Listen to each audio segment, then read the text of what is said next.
Now Sports 2 with Matt Trent. We are less than 24 hours away from the granddaddy of them all, number 3 LSU and top-ranked South Carolina women's hoops. What do you think? I was talking about the Super Bowl? What started out this afternoon as a rumor has now become a very, very strong reality with Brian Kelly coming from Notre Dame down here to Baton Rouge to be LSU's next head coach. Thinking about if you were put with the last 3 LSU football head coaches, Les Miles, Ed Orgeron, and Brian Kelly in a foursome. Yeah. Journey in linguistics. You can't give me something. How does this feel? You got to give me something. It feels amazing, but that's all I got, brother. The best player in college baseball is speechless right now. Speechless. This is what you came to LSU for, though. Yes, sir. But when you looked in the stands, there were tons of Kim Mulkey's former players there from Baylor, Louisiana Tech, Bob Starkey on her staff that has seen these great Final Four runs with LSU in the past, not being able to get over the hump and crack into a national title game. Look, with LSU, we've been saying this entire time, just get me to the 5th inning. He did you one better. Got to the 6th, and finally a left-handed pitcher in the stadium pitches really well, and LSU fans are happy about it. The Tigers take on Tennessee in about an hour. They must win to keep their season alive. Sports 2's Matt Trent live from Omaha. And Matt, we believe the Tigers will do it tonight. Yeah, you have to, because they've been preparing for every game as a one-game playoff, right? Thank you. Cade Beloso to my left, the man, the myth, the mustache, Hayden Travinsky right there as well. You've even mentioned now after the Natty, you show up to Jim's recruiting, get some side eyes. Yeah, get some weird looks now. yeah. Miles Frazier moved over to the opposite guard. Anthony Bradford sliding in from tackle to right guard. Traymon Shorts out. Cam Wire in. I expect LSU to go and win 2 out of 3. A sweep would be phenomenal. But I'm also not ready to burn the program down if they go and lose 2 out of 3 as well. It's a race to 20 wins. College-level lineman to go along with being an orchestra-level musician. It's a lot for an 18-year-old, but as you'll see, Jaden makes the transition from first string to 4 strings pretty easily. What a contrast this LSU and Alabama hoops game had this afternoon. Tigers on the verge of losing 10 straight games, while on the other bench, Alabama, the number 4 ranked team in the country, moves to 10-0 in SEC play with a win. And this Crimson Tide team is the worst possible matchup for a team like LSU that has problems getting back on defense and closing out on really good shooters. Tied 3rd in the SEC in 3-point percentage. Whatever, though, the game was, we had the legend Bob Pettit in the building, taking on the action, looking clean at 89 years young. Tigers down 7 at the half, but found some rejuvenation thanks to plays like that. Justice Williams, tough layup to get to within 3. Then Cam Hayes nails a 3, and Tigers are slowly narrowing the gap. A little bit later, they're down 5. Now it's 2 thanks to a Justice Hill 3. And then Adam Miller feeling it from deep. Another long ball. 11-6 run to start the half for LSU. But the Tide, yeah, they can shoot it too. Noah Clowney not clowning around at 6'10". Who can do that?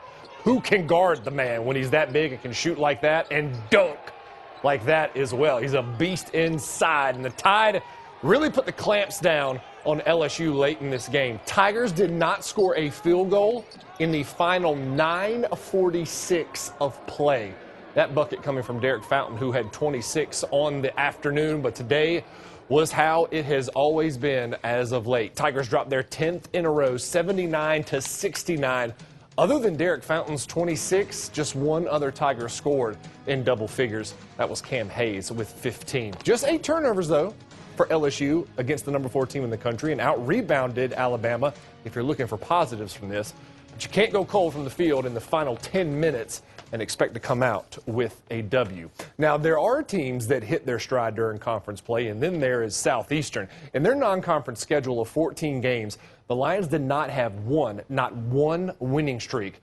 Then the proverbial light bulb went off once the Southland schedule started. Coming into this morning's game against A&M Corpus Christi, the Lions had rifled off 4 straight wins and currently sit atop the Southland standings. But an Islanders win meant that top spot would be shared after today. And they built an early, huge lead in the first half, got it up to 21. Southeastern, kind of like LSU, not doing a great job of closing out on shooters.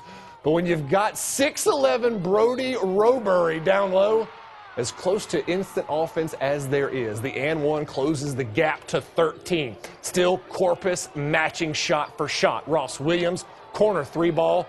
But the Lions, putting the fans through a roller coaster of emotions, they got it going. Look at the pride of Dutchtown. Nick Caldwell right down Broad Street for the and one. In the second half, Lions were down by 20 going into the locker room. They got it going with this man, Roger McFarland. Roger, that 16 of his game high, career high 28 came in the second half. He hit 3 straight threes to start the second half, and Southeastern kind of thought they were in it, but Corpus Christi just was too physical down the stretch and really the entire game. Southeastern never got the deficit into single digits, and A&M Corpus Christi is going to take it 83-72. Terrion Murdix, your leading scorer for the Islanders with 23, who had 21 second chance points. That is just a microcosm of the effort issues today for head coach David Kiefler and crew. They were the better team, more physical by far. I put that on myself, and the coaches got to do a better job preparing our basketball team and understanding the importance of these games and not coming out lackadaisical and just not ready to play. No tenacity, zero. And usually that's what we're good at. You go back the other night, we were plus 17 on the glass against the Carnarvon. Anytime you lose by double-digit rebounding, you have no chance to win. So ultimately, that was the key to the game. We couldn't rebound the basketball. That's it for sports. We're back after this. Now Sports 2 with Matt Trent. It has been a different year for Central football. New district means a new schedule, your typical bumps and bruises of a high school season. And when the times get tough, the Wildcats lean on, like most teams, one of their senior leaders, Jackson Griffin, a kid who has lost a ton but has been given even more. If I wouldn't have ran that rail, I pretty much would have been dead. So I thank myself for running a horrible route on that fateful night in November. 2 years ago, then sophomore Jackson Griffin had the game of his life, and it had nothing to do with football. I was just running a slant. That was my assignment on that play, and kind of didn't do a good job on it and kind of pulled out my groin, or so I thought. But after days of constant rehab, the pain in his leg never got better. When I went to my physical therapist, he said, come feel this doesn't feel right. I go into the MRI, get it done. We get a call about like a week and a half later. We found a big lump there. We need to make sure this isn't something severe or serious. But it was cancer. The leg discomfort was referral pain stemming from a sarcoma tumor in his hip. His initial reaction was, I'm gonna die. It built into the nerves, like where it damaged him so bad and killed him basically, to where it just paralyzed my leg from like my hip down. He was in a massive amount of pain. That tumor was huge. It was over the size of a grapefruit. If it was untreated back in that game around November, I would have been dead within a year, they said. The belligerence of the tumor was met with even more aggressive treatment. Jackson endured 3 rounds of chemo, followed by radiation 5 days a week for 5 weeks. Nothing worked. I constantly told him, you're not going to let this beat you. We are not going to let this keep us down. On the other side of his father's calm confidence was a looming decision for the entire family. So then they end up saying, we give you 2 options. We either amputate it and you have a chance of living your life again, walking and stuff like that, or you can just be in a wheelchair the rest of your life. And then I said, just do whatever is best. I wake up and on July 22nd of 2021 with no leg. Through 6.5 hours of surgery, Jackson's leg was fully amputated, cut right below the hip. And at that point, it was extremely jarring. You know, like, oh my gosh, our child literally is coming home with 1 leg. Jackson was given a prosthetic with intense physical therapy to help him regain strength and mobility with his new artificial limb. But while the leg was being treated, his mind became the real wound. Weeks after I got amputated, I was just laying in my bed, just like feeling like all these thoughts coming to my head about like how you're never going to be loved again, you're never going to ever look at you the same. I mean, he shared some stuff with me, some concerns, you know, everything from, hey, who will marry me, to what can I do with my life? And my whole thing was how am I going to get him on the field, because I think that would be a huge part mentally of his mental rehab. After watching his junior season from the sideline, the question of how was erased in one play this past September. like the last 2 years, even though as hard as they were, you could just see this was the reason why, right here. This is what he worked so hard for.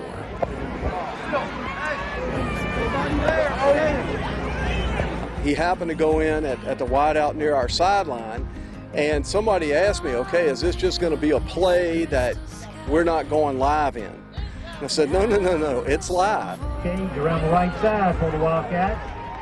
On the right, Trent. I've seen videos of players with prosthetics playing out on football games on Friday nights, and I said, I'm not going to let this stop me. I will do it. On the way home when I picked him up, that mouth was running 90-0. He was excited in a way that I haven't seen in 2 years. Jackson Griffin did not show up on the stat sheet that night. He quantifies his days with more than numbers. Hours of grueling therapy, looks from strangers, life's battles are now past with the ease of a swinging gate. Like, I made my breakfast one day. I was like so excited. That was when I first got home, and like those little things made me happy, and like in the fact that I could be able to be by myself again. He wants to know, why do you take so many pictures? Why do you do so much? Like, why is this so important? I said, baby, because I didn't know if you were going to make it to 18. I didn't know if you were going to make it to 17, and that was our reality. My favorite part of the week, just coming out here every day and just practicing with the guys, and just especially Fridays. It's my senior year, dude. You gotta go out with a bang.